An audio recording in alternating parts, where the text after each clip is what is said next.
Ouais, la team, c'est très très chaud, hein. Je sais, vous savez que quand Tiani sort, c'est pas bon. Je vous laisse regarder la nouvelle sortie de Tiani. Et il y a une panique totale dans certains camps. Monsieur, bonsoir. Nous sommes au palais de la présidence où nous avons l'honneur d'avoir un entretien exclusif avec le président de la République sur la vie de la nation. Avec le chef de l'État, nous allons aborder les grands sujets d'actualité se rapportant notamment à la défense et sécurité, à la mobilisation générale, à la gouvernance et à la justice, à notre confédération AES, aux relations entre le Niger et plusieurs pays du continent africain en particulier. Monsieur le Président, bonsoir. Et merci de nous accorder votre précieux temps et merci surtout de nous donner l'occasion d'échanger avec vous sur les préoccupations des Nigériens. Mais avant les thèmes que je viens d'annoncer, permettez, Monsieur le Président, un mot sur la tournée à l'intérieur du pays que vous avez effectuée en octobre et novembre qui vient de s'achever. Quels sont vos constats et quels sentiments vous animent plus précisément et de façon succincte? Dans quel état se trouve notre pays? Qu'est-ce qu'il faut retenir de la tournée? Avez-vous le sentiment d'une mission bien accomplie relativement aux objectifs que vous étiez fixés? Ensuite, quel enseignement avez-vous tiré de cette tournée pour ainsi mieux prendre en charge les préoccupations des Nigériens qui vous ont par milliers réservé un accueil historique? C'est vraiment du jamais vu dans l'histoire du Niger, tant la mobilisation et la ferveur étaient exceptionnelles.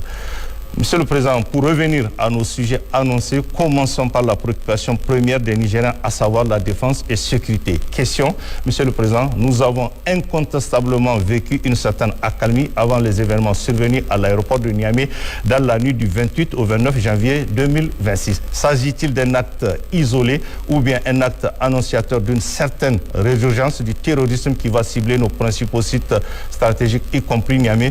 Monsieur le Président, que s'est-il réellement passé et quel enseignement devons-nous tirer? Bismillahirrahmanirrahim. Rendons grâce à Allah subhanahu wa ta'ala qui nous a permis une fois de plus de nous retrouver et d'échanger sur la situation, la vie de la nation. Utilisons cette grâce pour féliciter nos forces de défense et de sécurité, féliciter le peuple résilient. À tous nos martyrs, prions Allah subhanahu wa ta'ala qu'il leur accorde sa rahama. À nos blessés, qu'il leur accorde un prompt rétablissement.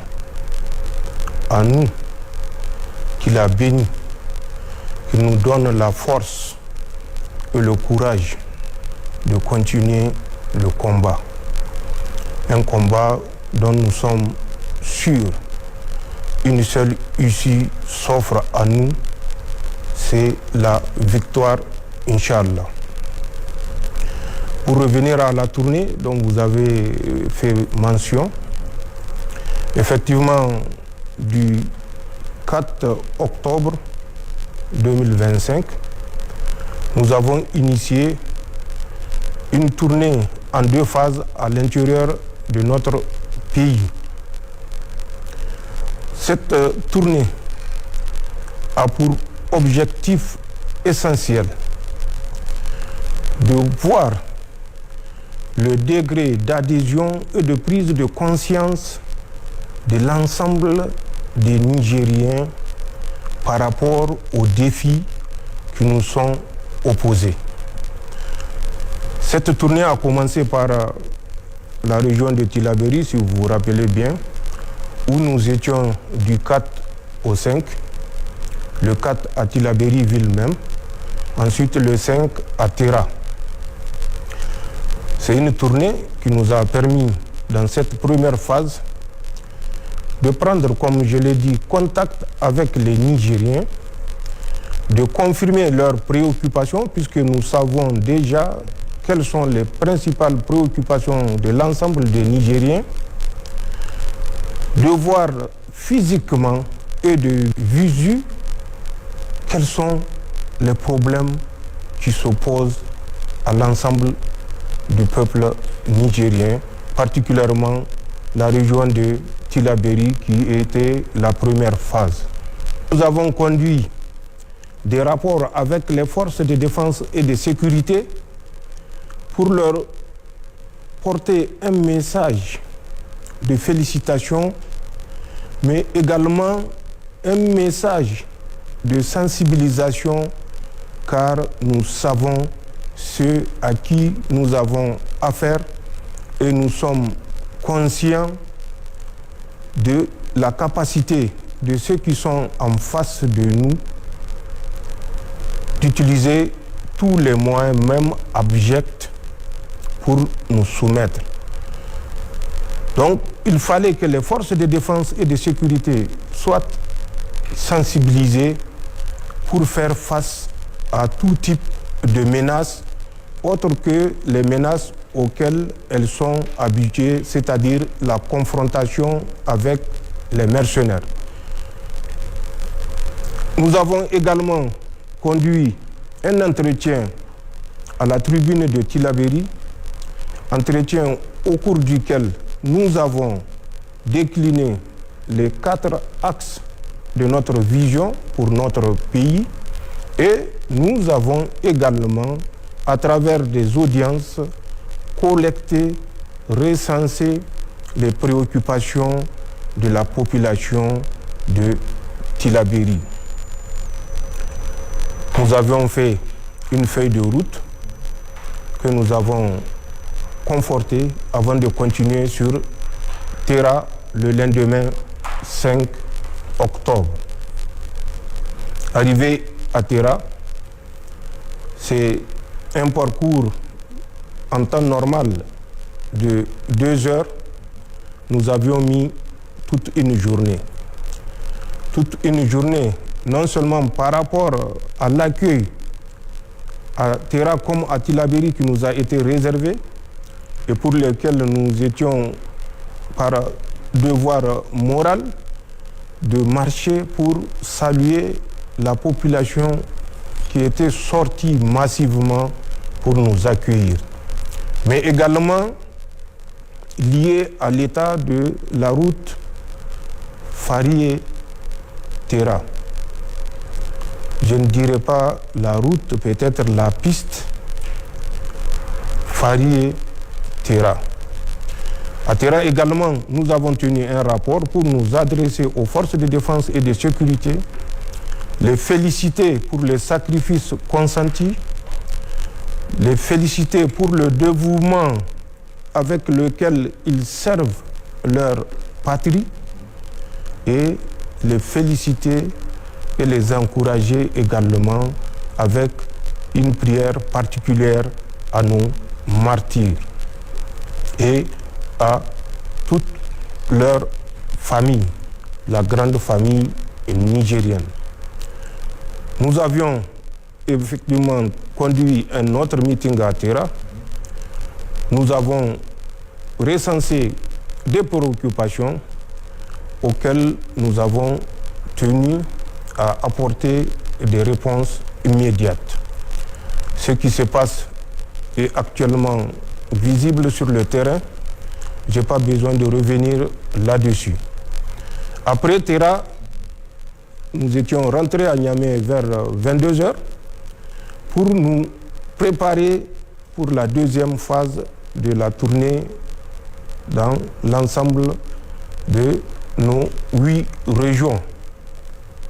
C'est ainsi que le 8 novembre, nous avions quitté pour Dosso. Dosso où nous avions tout le long du parcours été accueillis par des foules immenses. Dosso que nous avions traversé puisque l'objectif était d'aller jusqu'à Gaïa en passant par le camp Agali où nous avions également tenu un rapport avec les forces de défense et de sécurité. Avant de continuer également à Gaïa, où nous avions une fois de plus conduit un entretien avec la population sortie nombreuse pour nous accueillir, ensuite nous écouter. Je ne ferai pas la genèse des déplacements dans les villes parce que après Dosso, c'était Tawa.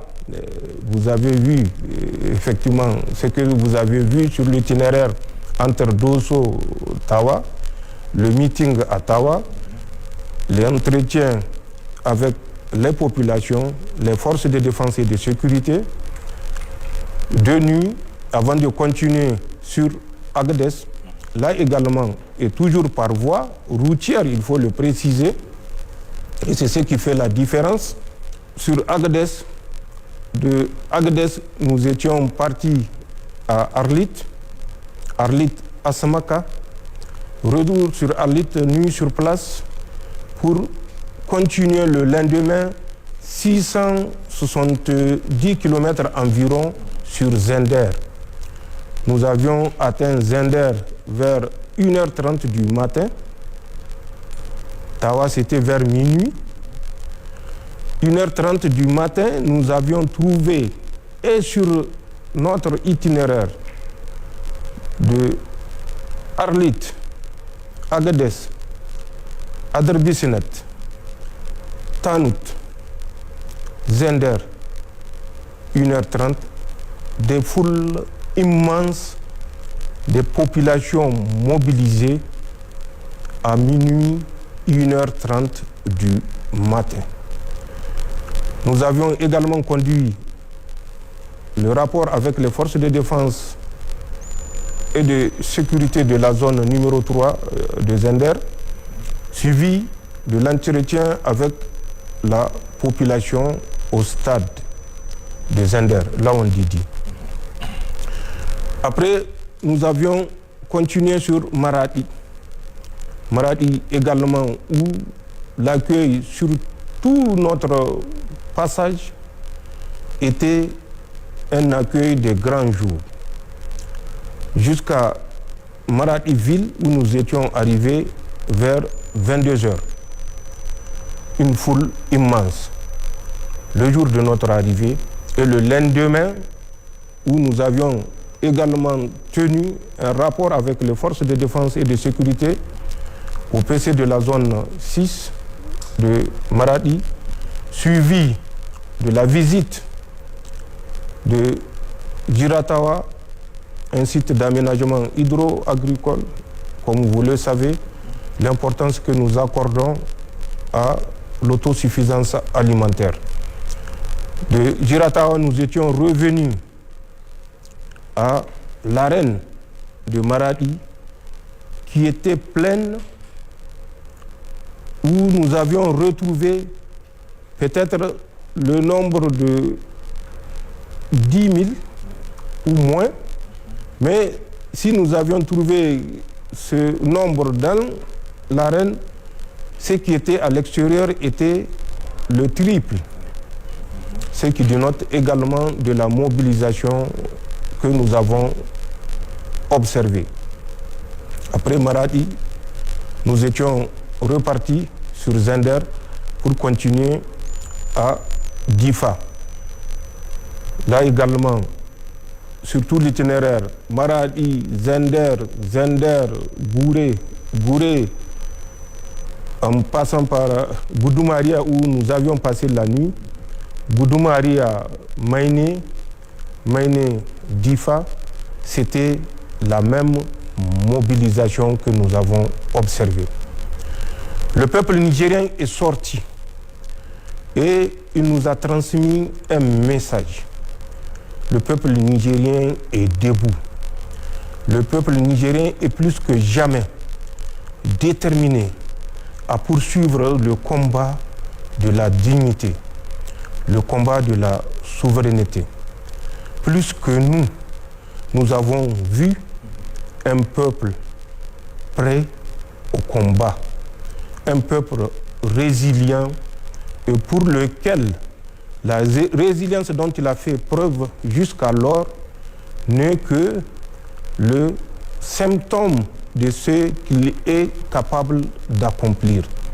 Et par rapport à tout ce que nous avons observé, nous avons recenser et tirer des conclusions.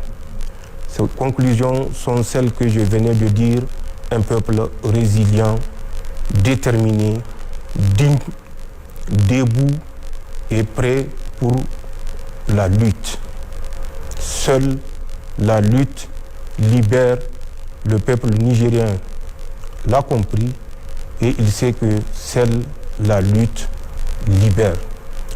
Nous avons appliqué depuis 1958 des stratégies qui nous ont toujours maintenus sous la domination, qu'elle soit politique, qu'elle soit stratégique, qu'elle soit de défense, qu'elle soit alimentaire, qu'elle soit économique. Le peuple nigérien a compris qu'une voie est possible et cette voie, c'est celle que nous proposons à l'ensemble des Nigériens et nous avons trouvé un peuple qui a accepté cette proposition et qui est déterminé à aller jusqu'au bout. Nous avons, comme je l'ai dit, pris des préoccupations auxquelles nous nous sommes attelés à donner des réponses. Pour ce qui est de la région de Tillabéri, c'est déjà en cours. Pour ce qui est des autres régions, notamment les grandes préoccupations de la région de Dosso, c'est la création, comme vous vous rappelez, la mise en œuvre de ce projet de la grande raffinerie, le complexe pétrochimique, le port sec de Dosso, l'aéroport de Dosso, qui sont des projets, peut-être certains vont dire des projets irréalisables, mais nous sommes sûrs, Inch'Allah, ces projets seront réalisés. Mais nous prendrons le temps pour que, au moment où ces projets seront réalisés, que l'intérêt national, l'intérêt du peuple nigérien ne soit pas méconnu. C'est ce qui nous pousse à prendre tout ce temps, je l'ai dit à Dosso, pour réaliser ce que nous allons réaliser. À Tawa, les préoccupations sont également les mêmes, l'emploi, mais en plus de l'emploi, il y a le domaine de la santé, où ils ont souhaité qu'il y ait un hôpital de référence à l'image de Maradi et de Niamey. Nous avons vu, nous n'avions pas besoin que l'on nous dise, la route Sarnawa-Tawa était totalement dégradée. C'était une préoccupation également des populations. Ensuite, les aménagements hydro-agricoles, créateurs d'emplois et d'autosuffisance alimentaire. Sur ces différents points, d'autres ont démarré, d'autres sont toujours en étude, puisque, comme je l'ai dit, nous ne voulons pas commettre les mêmes erreurs.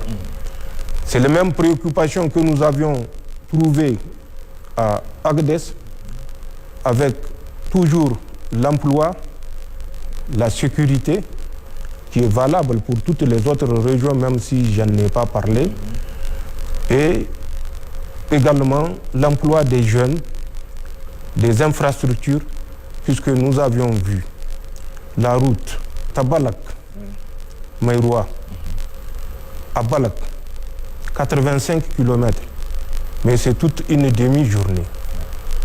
Nous avions vu la route à Balak, en allant vers Tamaya. Là également, c'était tout un calvaire, où par moment nous étions contraints de débarquer, de marcher sur des centaines de mètres, pour ne pas dire des kilomètres, et ne pas me soumettre à la foudre de ceux qui observent et qui attendent la moindre faille. Donc nous avons par moment marché des centaines de mètres, non seulement pour rendre la politesse à la population qui nous attendait, pour certains depuis 6 heures du matin, pour d'autres depuis 7 heures ou 8 heures, pour nous voir passer peut-être vers midi, 13 heures, 14 heures ou plus tard. À Agadez, nous avons également recensé les mêmes préoccupations et que la population de la région d'Agadez sache que tout ce que nous avons recensé, Inch'Allah, sera réalisé. C'est la même chose pour Arlit à Samaka, où la route Agadez-Arlit est inexistante, c'est le moins qu'on puisse dire. Ensuite, la route en chantier, Arlit à Samaka jusqu'à la position la plus extrême qu'on appelle communément Dune. Nous avons tenu à passer sur toutes ces positions pour nous adresser aux forces de défense et de sécurité qui accomplissent un travail merveilleux et qui se sacrifient pour leur pays, voir les préoccupations de nos populations. À Samaka, nous avions trouvé une situation terrible. Les élèves de l'école primaire de Asamaka, ça c'est juste un petit exemple. Pour l'examen du certificat de fin d'études, naviguent sur Azumit une distance de 374 km pour rejoindre Ingal et passer leur examen de fin d'études.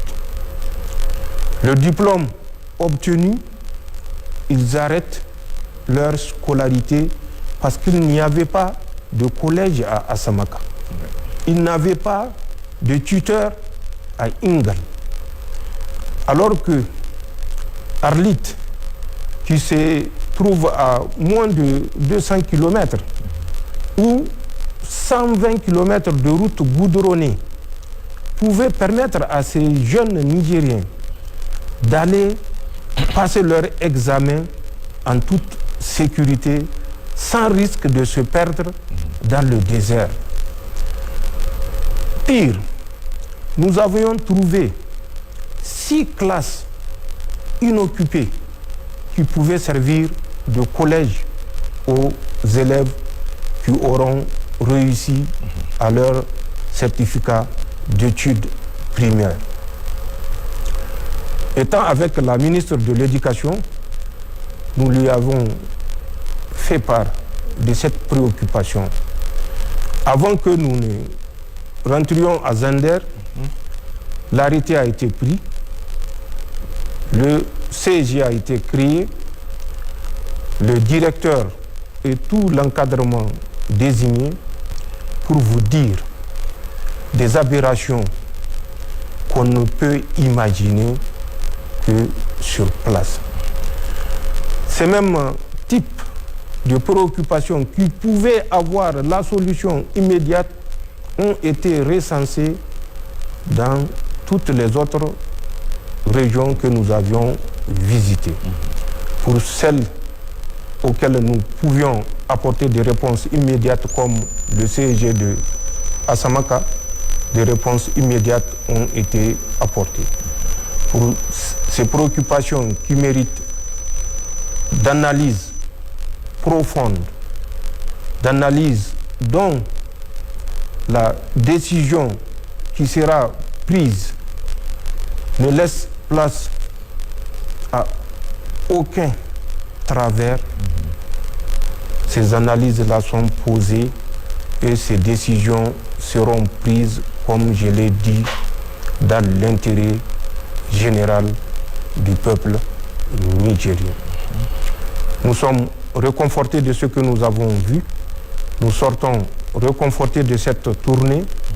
Nous sortons réconfortés de l'état d'acceptation de la lutte par le peuple nigérien, et ceci nous convainc davantage que nous sommes sur la bonne voie et Inch'Allah, nous allons réussir tous ensemble et malgré l'adversité sauvage et mesquine.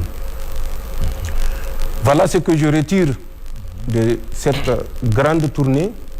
au cours de laquelle nous avions parcouru 4083 km à véhicule et à pied, comme je l'ai dit.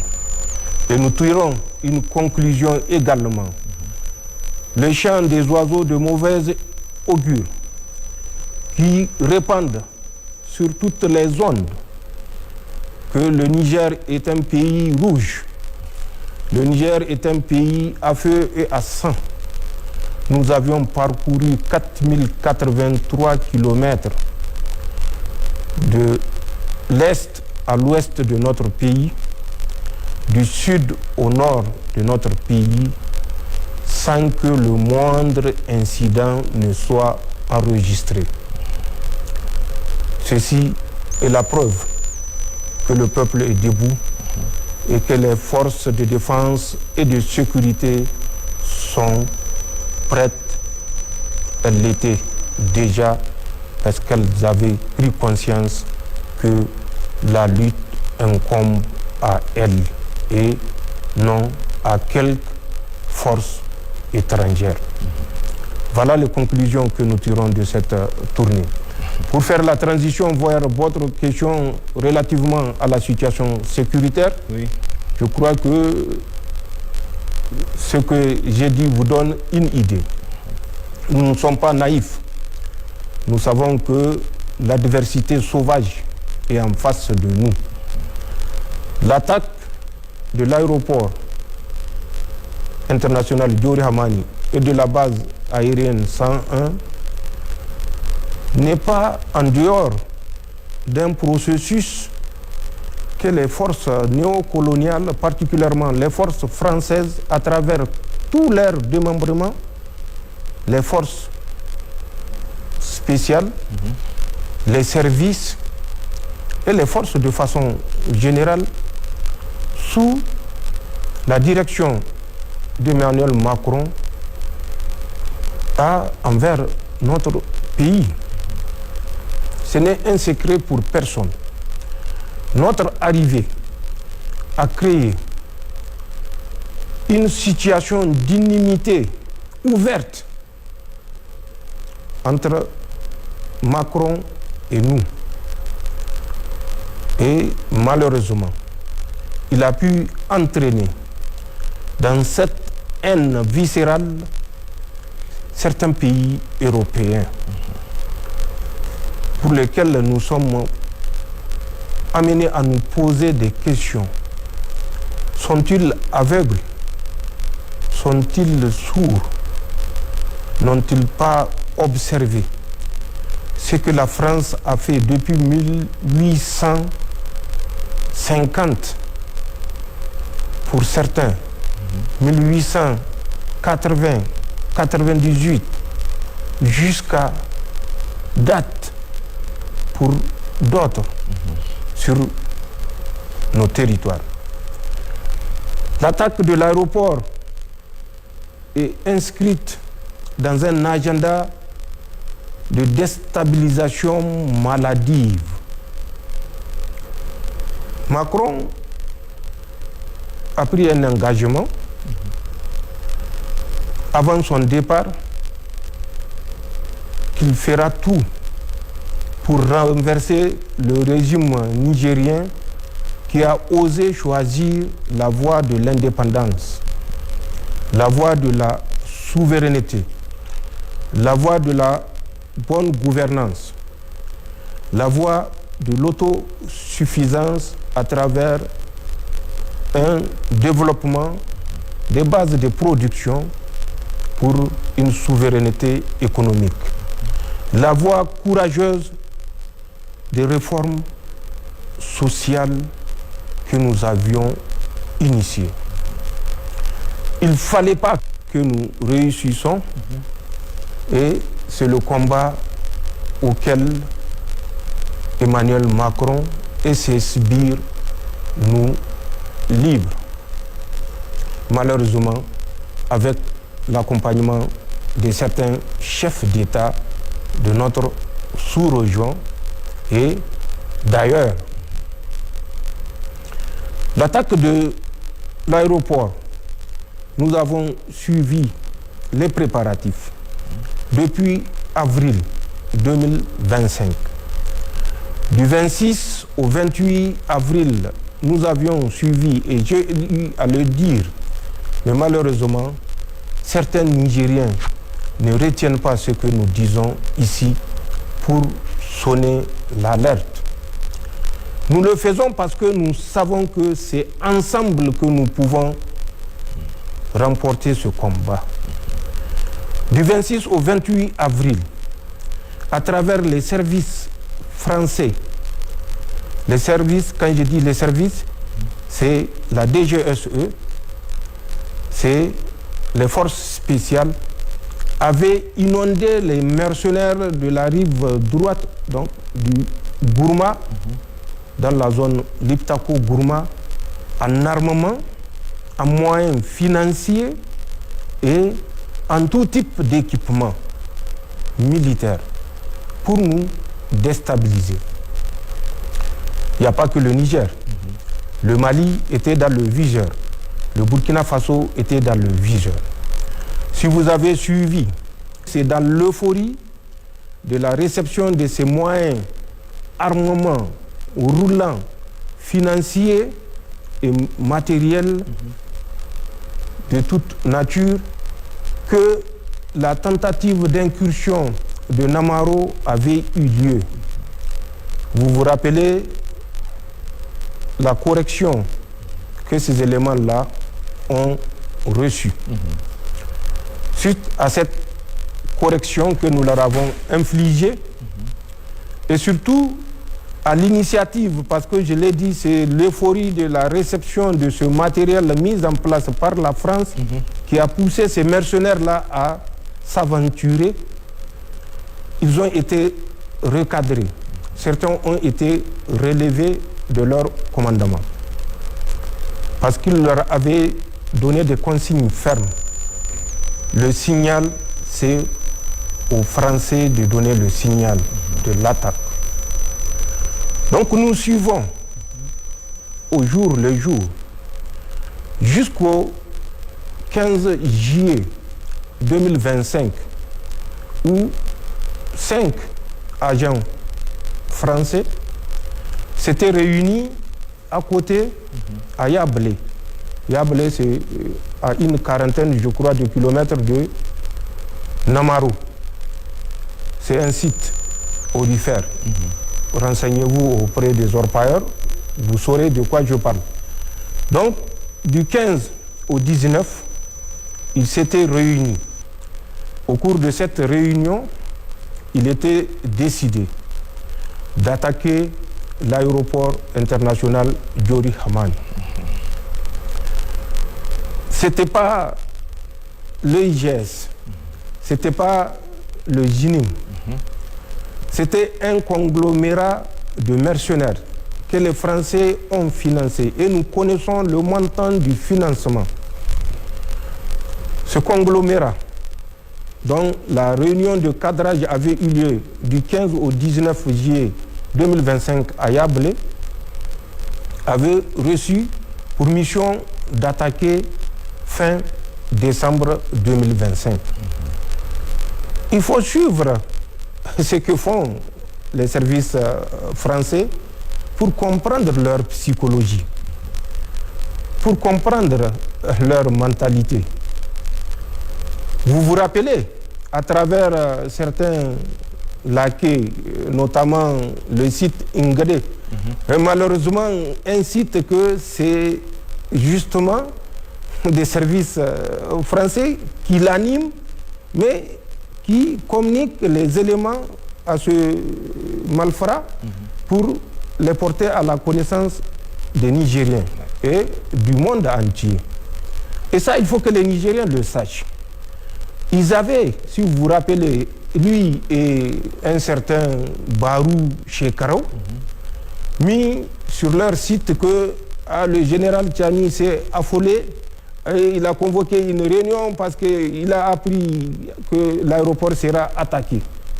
Mais c'était des projets qui ont été développés à Yablé du 15 au 19 juillet. Ce n'est pas des chimères. Ce qu'ils disent, c'est réellement leur intention. Nous, Nigériens, nous avons eu l'occasion ou les occasions multiples de savoir que ces gens disent par anticipation ce qu'ils ont déjà ordonné de faire. C'est les dispositions que nous prenons qui font que ces gens sont obligés de reporter. Mais aucun dispositif n'est parfait. Bien sûr. Qu'on me dise une seule capitale au monde qui n'a pas fait l'objet d'attaques terroristes ou d'attaques de grands bandits. La France, c'est Paris leur capitale, j'espère. Bien sûr. Allez-y voir. De mars 2013 à novembre 2024, la France a enregistré 53 attaques terroristes. De ces 53 attaques terroristes, 80% sont conduites à Paris. Donc, aucun dispositif n'est parfait. Ils sont prompts à dire que nous sommes des incapables. Mais si nous sommes des incapables, peut-être c'est parce que nous sommes des bons élèves, puisque c'est d'eux que nous avons hérité cette incapacité. Et justement, c'est cette incapacité que nous voulons écarter de notre vision. C'est cette incapacité que nous voulons amener le peuple nigérien à comprendre que ce n'est pas la bonne voie, la voie des incapables, que Dieu nous en préserve. Vous vous rappelez Bataclan, vous vous rappelez le site de Charlie Hebdo, Oui. vous vous rappelez le stade où le président français était au stade quand des attaques simultanées ont été conduites à Paris. 7 attaques la même nuit. À Bataclan, c'est 91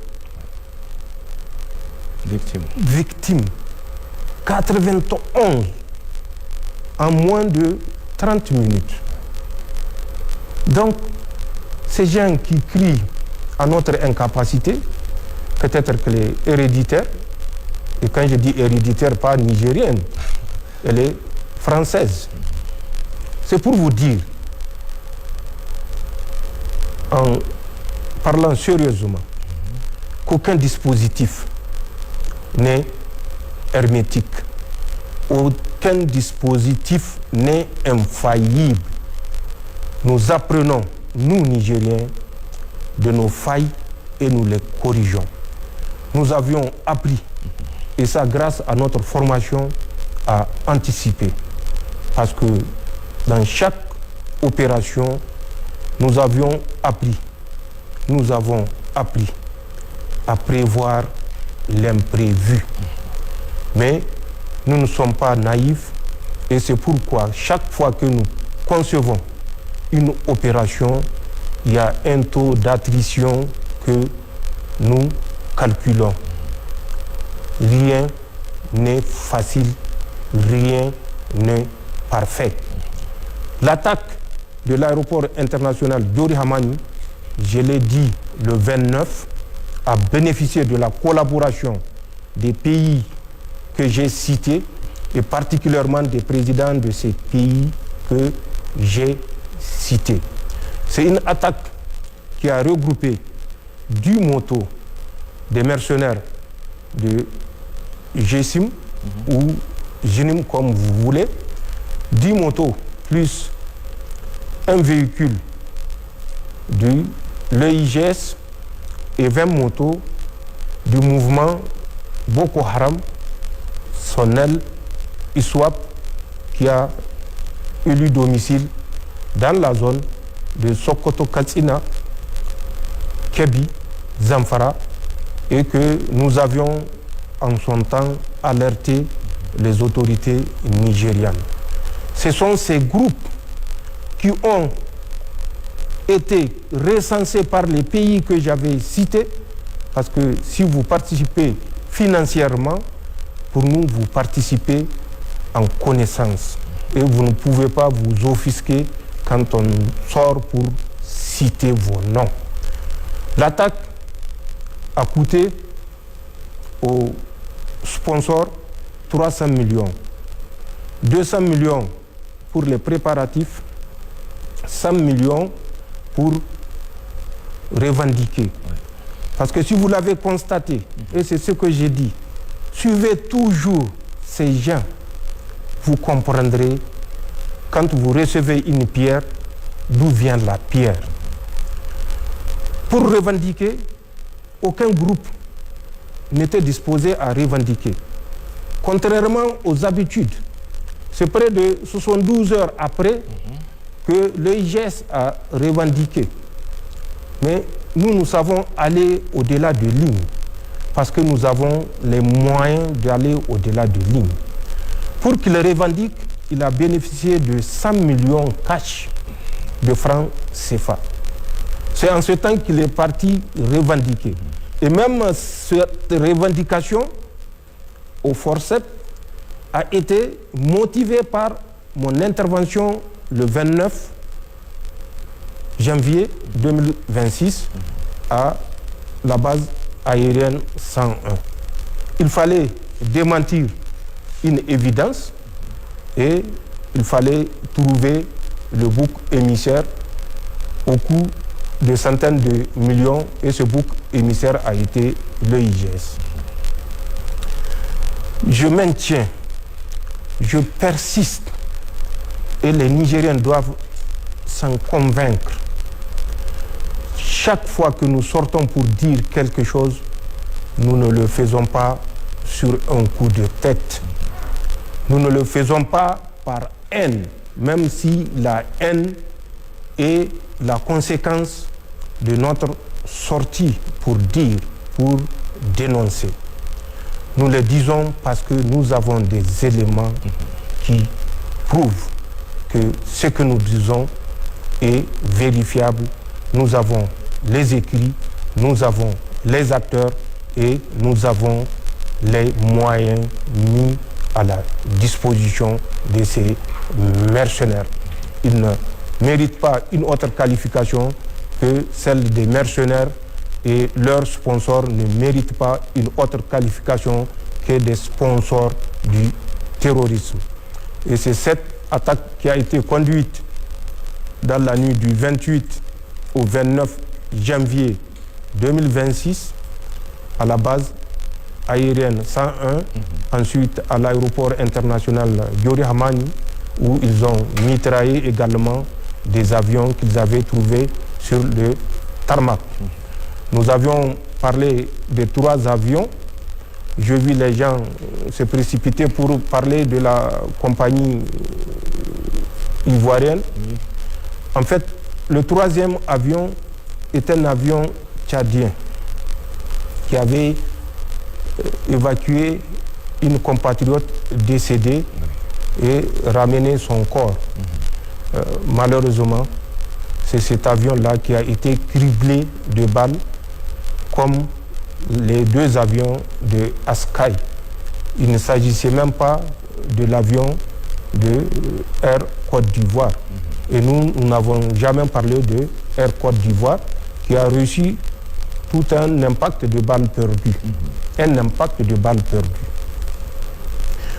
Donc, je le confirme ici, que cette attaque de la base aérienne et de l'aéroport international est une action commanditée par les commanditaires que j'avais cités, et je persiste et signe parce que nous avons les acteurs, ce n'est pas un seul acteur, nous avons les moyens, nous avons les rencontres en amont qui ont eu lieu avec les acteurs que j'ai cités. L'attaque a été vaillamment repoussée. Bien sûr, comme je l'ai dit, la faille qui est inhérente à tout dispositif, qu'il soit nigérien ou d'autres pays, la faille a permis que cette attaque ait lieu. Mais je crois que la réponse appropriée a également reconforté l'ensemble des Nigériens que les forces de défense et de sécurité sont prêtes à relever tout défi. Les attaques ne vont pas s'arrêter. Oui. Nous avons la dernière orientation que Emmanuel Macron a donnée. Je la garde pour les services qui travaillent de pied ferme pour y faire face. Cette attaque devait être le déclenchement, comme au Mali, suite à l'attaque septembre 2024 de l'aéroport de Bamako. Ils avaient également, dans le sillage de cette attaque, mais avec un délai un peu plus long, le mois de janvier 2025, planifié des attaques simultanées qu'ils avaient continué à préciser pour les conduire dans la nuit du 1er juillet 2025 au 2. Cette attaque simultanée conduite au Mali, si vous vous rappelez. Oui. C'était le même principe qui a été retenu ici.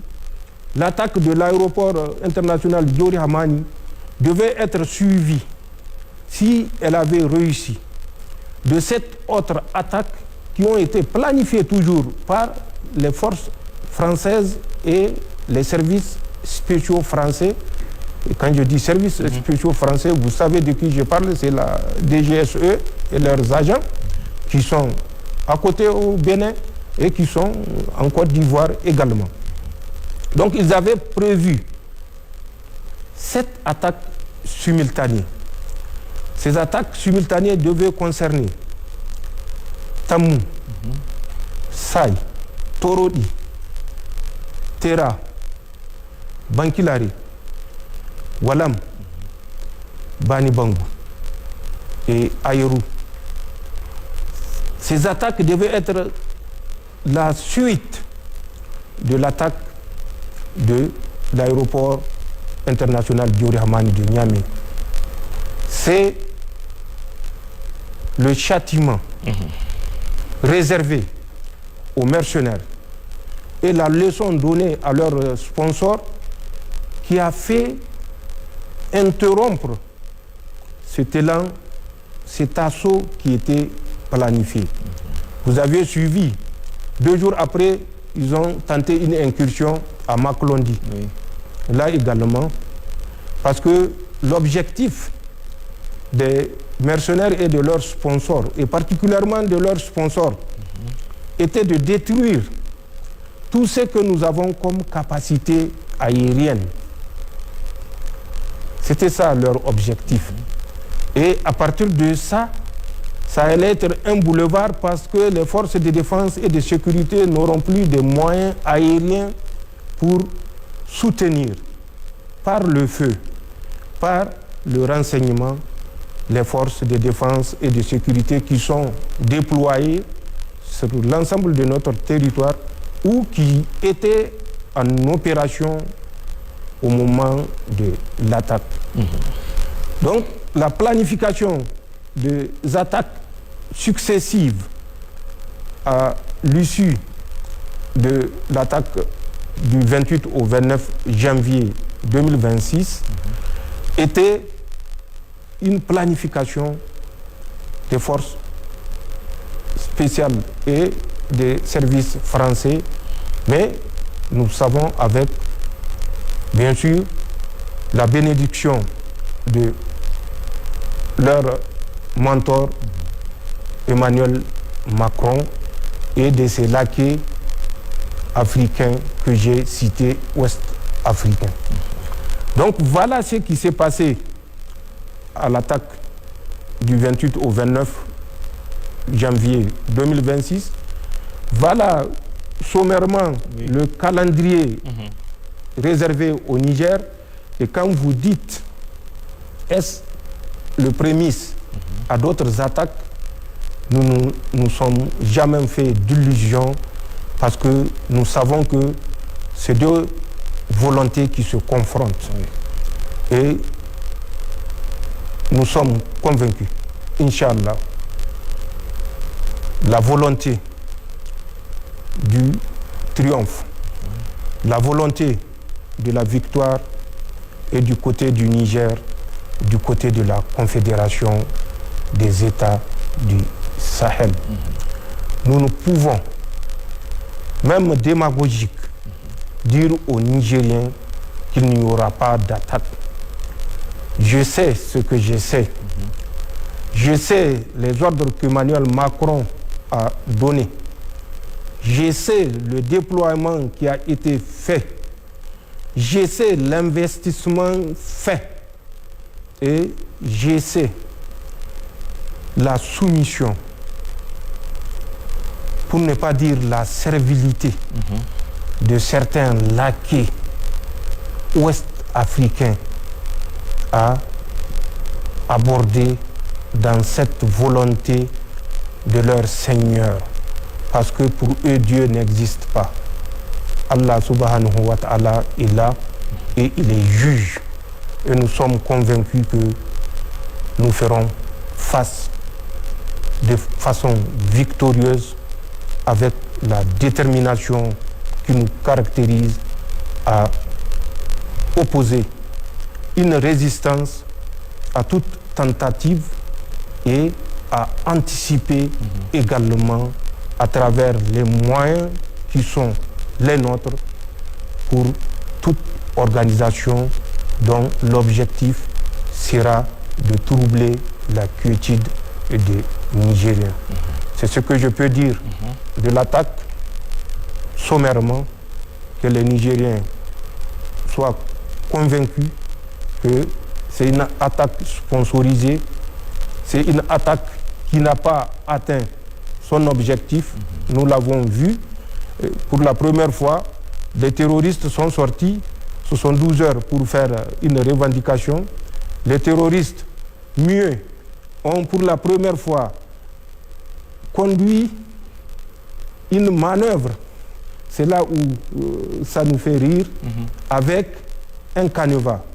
Jour J plus 1, jour J plus 2, 20h30, nous étions derrière l'aéroport international. 20h40, allez-y, voir. Il y a 5 points, avec une trentaine de sous-points. Depuis quand les terroristes s'encombrent avec des points et des sous-points? Et ils sont partis même jusqu'à faire un nota bene. Nota bene, nous ne sommes pas venus pour l'uranium. Mais qui leur a dit que l'uranium est à la base aérienne?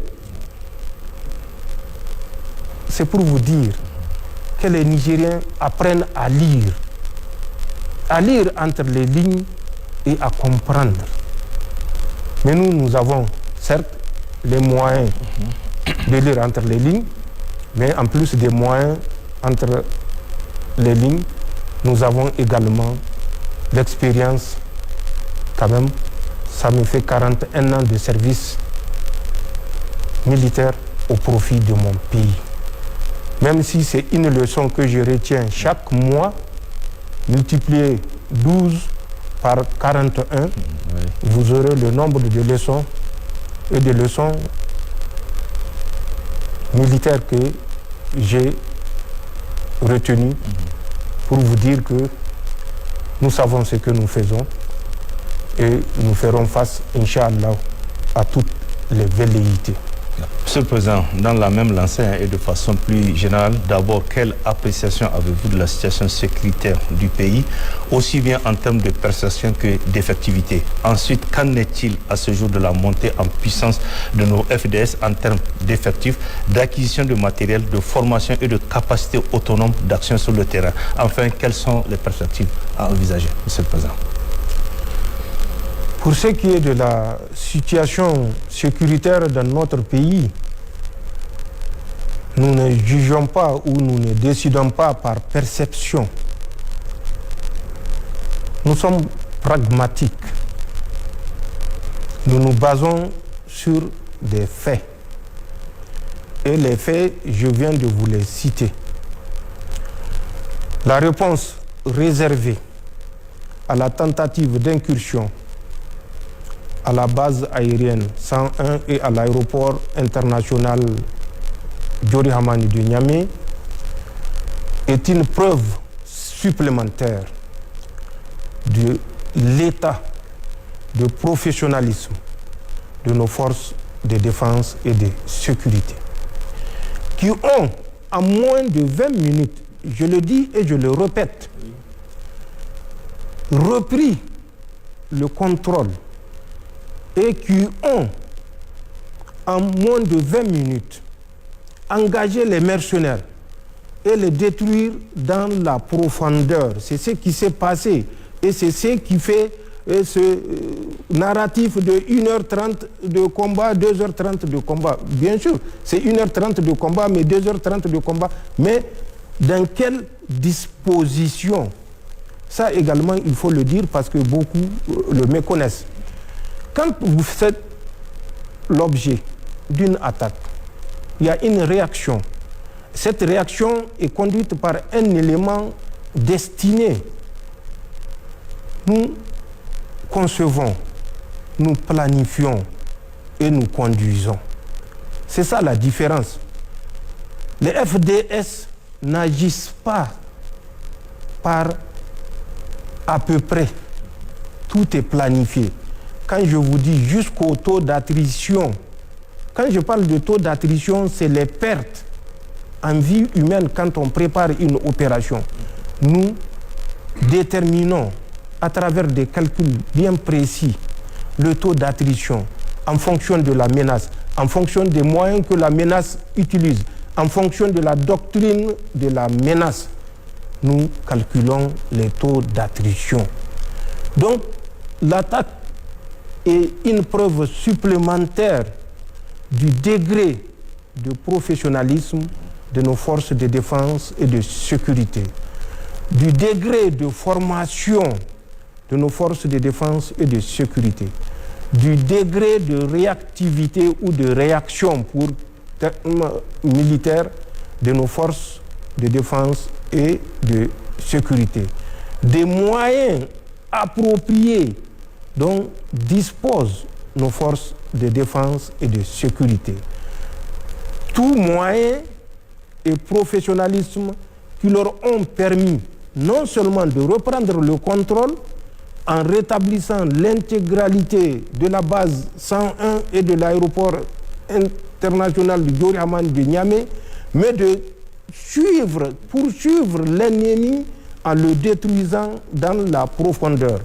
Renseignez-vous aux populations qui sont à 40, 50, 5 km autour de Niamey, ce qu'elles ont vu, ce qu'elles ont suivi. C'est un combat qui a continué jusqu'au lendemain. Donc, c'est ce qui fait que les gens pensent que c'est un combat qui a duré 2 heures de temps au sein même de l'aéroport. Nous sommes convaincus, et j'espère que les Nigériens sont convaincus de la montée en puissance de nos forces de défense et de sécurité, des moyens dont disposent nos forces de défense et de sécurité.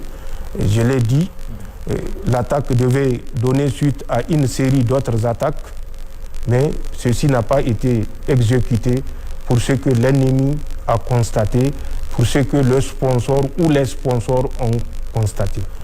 Donc, les forces de défense et de sécurité sont plus que jamais prêtes à défendre l'intégrité de notre territoire.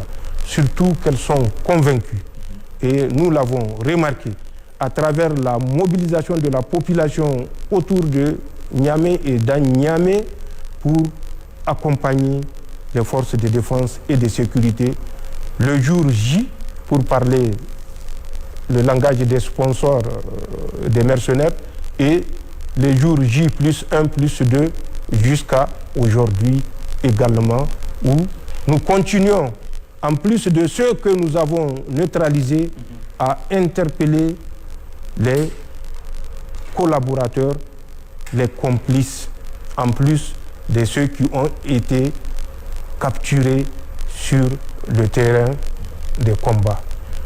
Voilà ce que je peux vous dire sans rentrer dans des détails, puisque c'est ces détails-là que l'adversaire utilise contre nous et qu'il projette ou en tout cas revoit sa planification.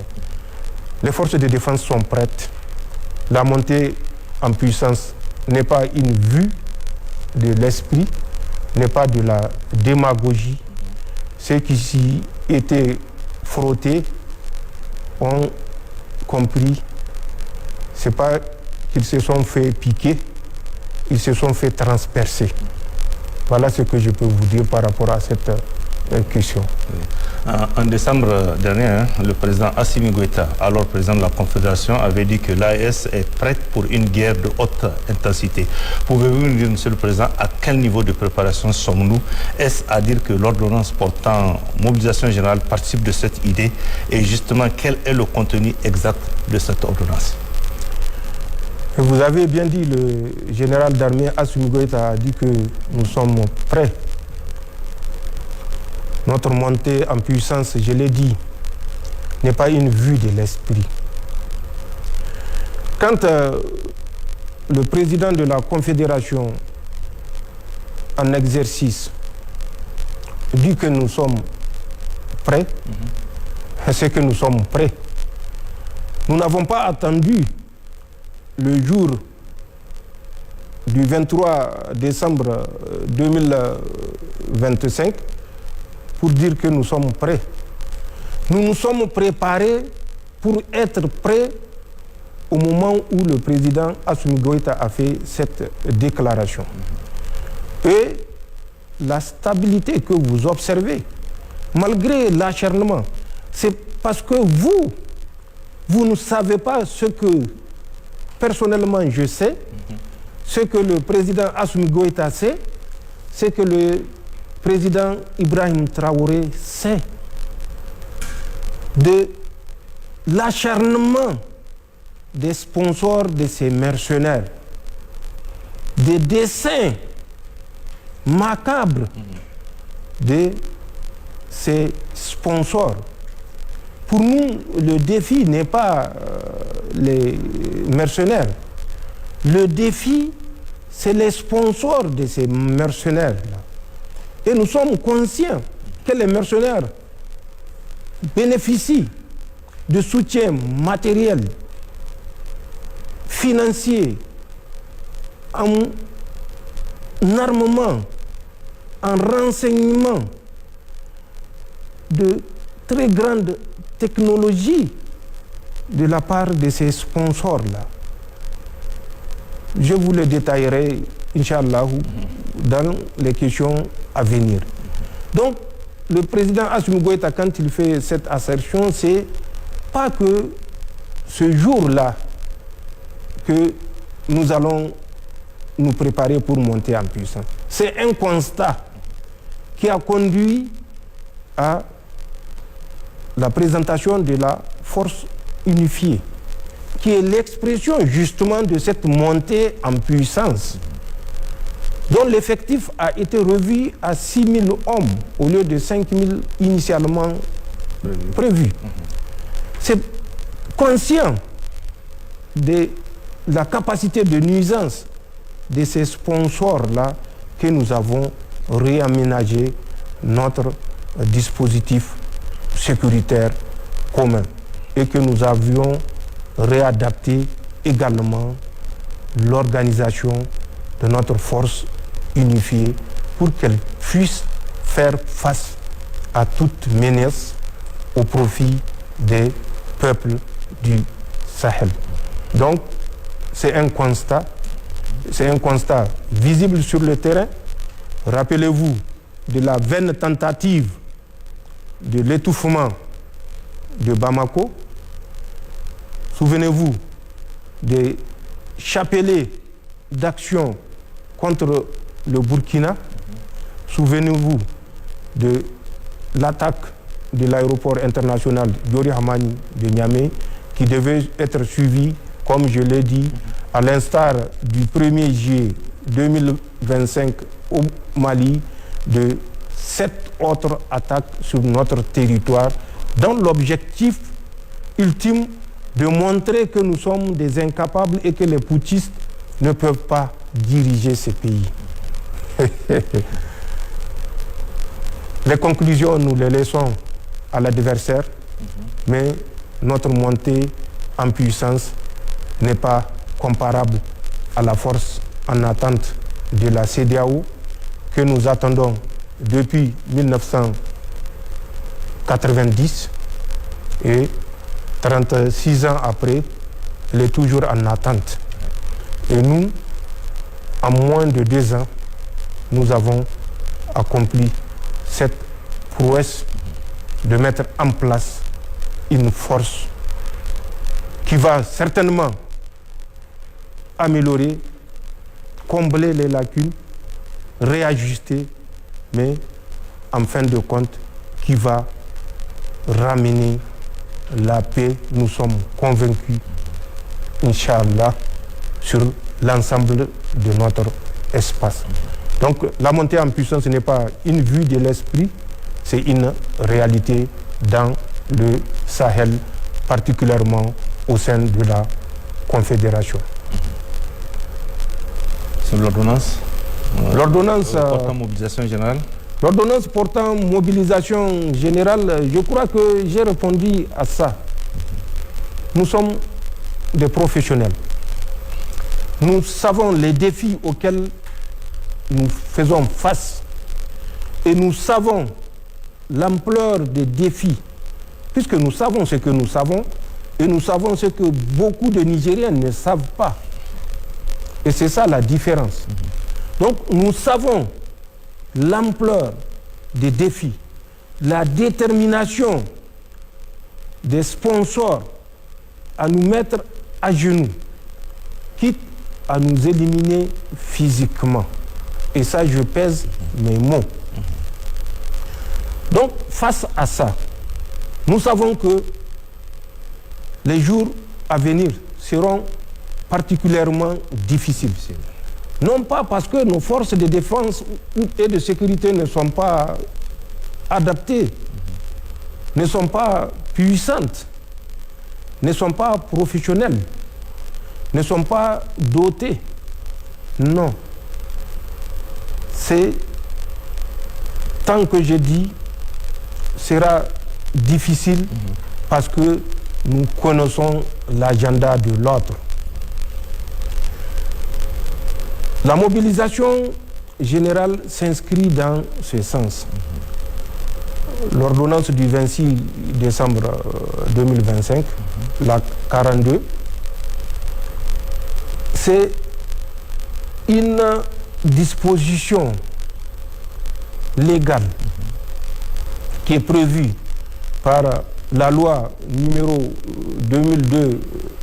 2002-30 du 31 décembre 2002 portant l'organisation de la défense nationale et l'article 43 de la charte de la refondation.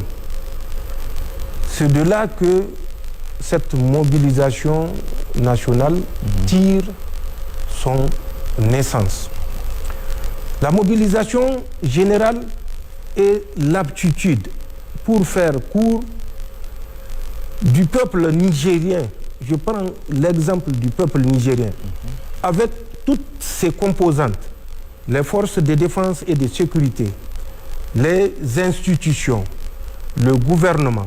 Quand je dis le gouvernement, toutes les structures, les ministères, la société civile, les grandes entreprises, les citoyens lambda s'approprient cette capacité de basculer d'un temps de paix à un temps de guerre. C'est ça la mobilisation générale.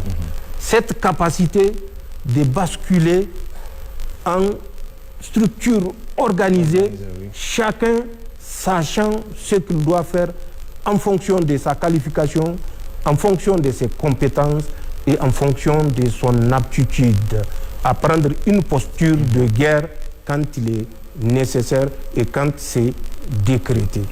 C'est ça la mobilisation générale qui repose sur un certain nombre de piliers qui sont d'abord les dispositions générales que j'ai citées et à travers l'organisation également de cette mobilisation, à travers la préparation de cette mobilisation, à travers la conduite pour parler en termes militaires de cette mobilisation et pour parler en termes civils, la mise en œuvre de cette mobilisation et également prévoir des dispositions pénales qui également renforcent l'efficacité de cette mobilisation.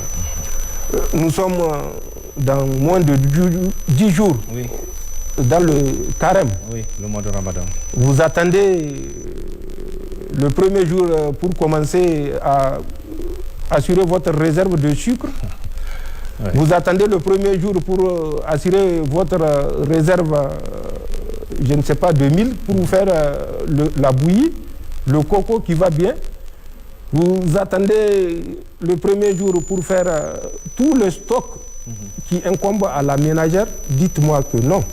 Vous préparez pour un objectif bien précis, le 29 ou 30 jours du carême, du jeûne, se passe avec moins de difficultés. C'est ça la mobilisation générale. C'est pour que l'ensemble des citoyens, non seulement de façon collective, mais de façon également individuelle, aient les réflexes appropriés pour passer d'un temps de paix à un temps de guerre. Les Nigériens connaissent ce temps de défi, je ne dirais pas de guerre, depuis plus de 30 ans. Je crois que si nous avions fait ça, c'est pour que nous soyons